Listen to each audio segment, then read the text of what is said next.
Cəmiyyətimizin problemidir hal-hazırda. Əgər yaşamaq istəyirsənsə, ölümdən uzaq olmaq istəyirsənsə, susmalısan.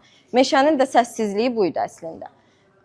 Onlar səssiz qalaraq bu ağaclara dırmaşdılar və ölümdən uzaqlaşdılar. Əsərin alt hissəsi əslində o çuxurdur. Çuxur əslində əsərdə ölümdür. Amma mənəviyyatda insanın içində yaşadığı ölümdür. Bəzən insanlar susaraq ölürlər, torpağa girməsələr də. Burada isə onlar nə qədər bu çuxurdan uzaq və səssiz olsalar, o qədər sağ qalacaqlar və ölməyəcəkdilər. Əsərdə biraz əslində digər dünyaların, digər həyatların mövzuları açıqlanıb.